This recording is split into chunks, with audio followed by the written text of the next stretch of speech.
Sa mundo ng pag-ibig, minsan masaya. Oh my gosh! Tinignan ako ni Crush! Paano? May muta ka oh. Minsan masakit.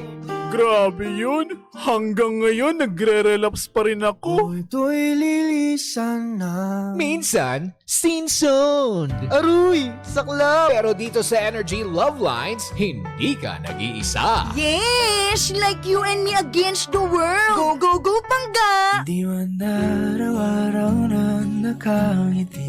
Dito, ang kwento mo, pakikinggan. Tanong mo, sasagutin. At puso mo, tutulungan naming gumaan. Kasama ang Energy Love Lines, kung saan may makikinig at may mag-a-advise. Energy Love Lines sa 106.7 Energy FM. Kahit minsan, sablay. Sheena! Hoy! Ano, kaya pa ba? Kanina, nakaspaghetti ka pa ate. Ngayon, naka-jacket ka na. Why naman? So cold. Ay, grabe. Ang panahon Panggay, very, very, very unpredictable, ano? Pahinto-hinto, tapos biglang bubuhos ang ulan. Biglang ngayon, wala na. Hindi na tayo ata makaka-uwi, friend. Oh, grabe. Ang dami po mga parte sa Taytay, ano, na hindi na po nadadaanan, nakaka-lurking. Bilang taga-Taytay ako, yun ang isi-share ko sa inyo. Pati dito sa Ortigas Extension daw po ay medyo ano na, mahirap na po bumiyahe. So good luck po sa atin, papauwi at mag-iingat tayong lahat, ha? Pero bago yan, ako eto muna, bago tayo magbabayan, kayo naman excited, pag-usapan na muna natin ang ating topic kanina. Tungkol sa linyahan ng mga, ano ba to? Sabi nga nila medyo nagsa-self-pity, ganyan. Hoy, hindi ka magsa-self-pity today dahil, eto nga sabi, di mo naman kasalanan kung di mo ko mahal. Pero ang tanong, kailan ba malalaman kung oras na para sumuko sa pag-ibig na di naman kayang suklian? Over naman sa ask, why naman kasi like that? So sa tanong kung kailan nga ba malalaman, Pangga, mararamdaman mo yan, no? Paggising mo pa lang sa umaga, kapag naramdaman mo na oops, ginaganito mo na lang ako, ginaganire mo na lang ako, ini-ignore mo na lang ako, kinakaya-kaya mo na ha.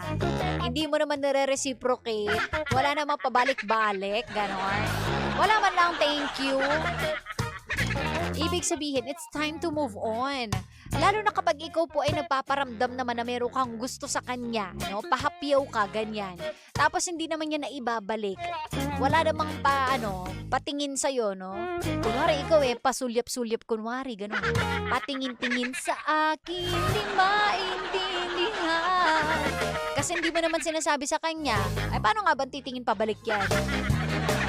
Pero eto nga, kung ikaw nagpaparamdam na sa isang tao na gusto mo siya, na kulang na lang sabihin mong mahal kita.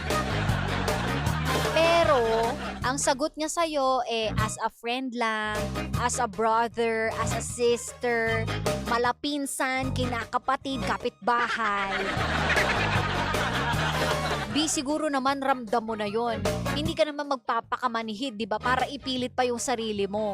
At magpaawa effect pa. Nasasabihin mo bang, hindi mo naman kasalanan kung di mo ako mahal Huwag mo nang bitawan yung mga ganong salita. No? Kasi kapag sinabi pa natin yun sa isang tao na alam mo naman ramdam mo na nga, kita mo na nga di ka nga gusto Bakit mo pa kailangan sabihin sa kanya na, sige, di mo naman kasalanan Ako lang naman yung nagmamahal Baka mamaya kasi magbago pa isip niyan, tapos maawa sa'yo. Gusto mo ba yon? Ayaw natin nun, Pangga. Natitingin sa atin or yayakapin tayo or bibigyan tayo ng chance dahil naawa. No! Gusto natin, yung talagang gusto tayo. Di ba? Or siguro kung kakaririn mo lang, di sige, go. Kapag kinarir mo at na-in love sa'yo, perfect. Pero kung kunwari dahil awa na lang, malalaman mo sa iba, hindi naawa ako Brad Mari, wag ganun. Angat muna natin konti yung sarili natin, Pangga, di ba? Kumbaga, tignan mo muna, baka naman kasi kawawa rin yung taong gusto mo na mapilitan lang na ma-in love sa'yo. Ikaw ba maaati mo yun na siya? O sige, inaral niya na lang na mahalin ka? Kawawa din siya. Ikaw ba maati mo yun? Na-fall na lang sa'yo na sige na, ayaw mo na, kawawa naman, umiiyak eh. Hindi tayo manggagaslight for today's video, ha? So, yun lang, no, mga pangga. Kapag ganyan na po yung, yung naririnig natin or nararamdaman natin na hindi na nga sinusuklian eh, ibig sabihin nun, eto na, stop na. Huwag na, hindi kita type, hindi kita gusto. Eh baka pag binitawan mo yung linyang yan, sabihin niya sa'yo, totoo naman talaga, di ko naman kasalanan eh. Kasalanan ko ba na hindi kita gusto? Eh wala akong magagawa eh. Wala akong ni 0.45% na nararamdaman sa'yo. Oh, di mapapahiya ka pa pag sinagot ka niya. Kunwari, dramang-drama ka pa, no? Alam mo, hindi mo naman talaga kasalanan to eh. Ako lang naman yung nagmamahal sa'yo eh. Hindi mo naman kasalanan na hindi mo ako mahal eh. Tapos sinagot ka niya, sabihin sa'yo, oo nga, hindi ko talaga kasalanan, boy. Oh, patay tayo dyan! Mas masakit pa yon, di ba? Kaya wag na natin bitawan yung linyang yan. Slowly na lang, mag-walk away tayo sa ganyang sitwasyon, no?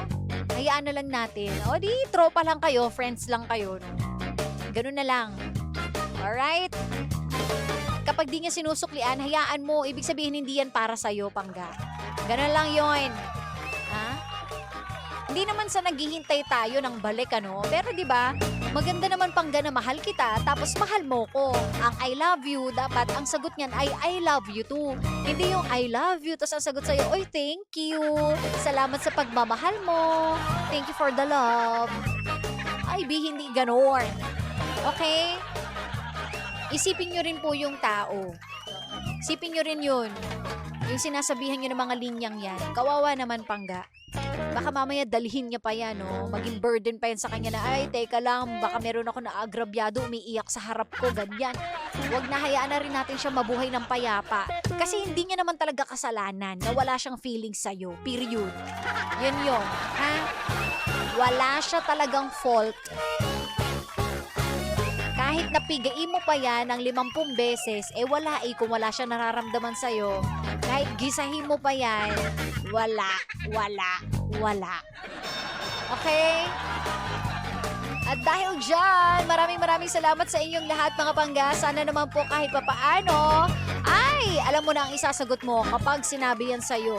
Or kapag nandun ka na sa sitwasyon na gusto mo nang bitawan yung linyang yan, wag na, be. Okay? Oy, Wyatt. Si Wyatt, oh. Wyatt, ano na? Makakauwi ka pa ba? Dahil dyan, don't forget pag-like, follow, and share Sheena1067 po. At susunod na si Kapitana Sisa para sa panibago na namang Oma at ikabong chika. Kaya wala po maglilipat, mga panggaha. Ingat tayong lahat sa pag-uwi na kasama't nakakwentuhan ninyo nag-iisang pabebot na si Sheena na nag-iiwan ng pag-ibig at kapayapaan sa ating lahat. Tutok lang dito sa number 106.7 Energy FM. Pangga, wag mong sabihin radyo, sabihin mo Energy. Energy Love Lines. Ayun na nga. So, maraming salamat sa inyo, di ba? At ingat kayo, ano? Oh, galit na si Sheena yorn. Grabe naman kasi, Bi. Hay. Nakakaloka, sobrang scary na mga ganap ngayon, oh. Pero ingat po tayo, mga pangga, ha? Tinatry lang natin kahit papaano pagaanin, pero nakakatakot umuwi ngayon, ano? Nakakatakot din lumabas. Kaya, be careful po, mga pangga, okay? At ayun na nga, mabalik tayo dun sa pinag-uusapan. Nabanggit ko naman na lahat ng kailangan mong gawin, B. Huwag ipilit kung hindi talaga, ha? Huwag tayong pasaway. Huwag kang pasaway. Okay? Gusto natin yung maayos lang na buhay. Ayaw po natin na merong mga sapilitang nagaganap. Kapag hindi talaga, huwag natin ipipilit. No? Kung lalakarin mo man, pero hindi pa rin dapat sapilitan. Kailangan yung smooth lang ang galawan, no? Freely makakapag-desisyon yung tao. Hindi yun dahil lang sa nag-guilty sa'yo kaya nag-decide. Okay? Dahil dyan, it's time for me to go. Wish me luck sa aking paglalakbay pauwi. Hindi ako nakapagdala ng chinepin. Good luck talaga. O, ingat kayong lahat, panggaha ako, nasan man kayo ngayon. And, yun lang. Yun lang! Ano na? O, yun na. Maraming salamat sa inyong lahat. OMG, ang Wilson Street na never binabaha. Baha ngayon! Nakakaloka. Paano ako uuwi talaga? Baka meron naman dyan papauwi. O, pasabay naman yarn. O, siya. Ingat tayong lahat mga bangga. Bye! God bless you guys.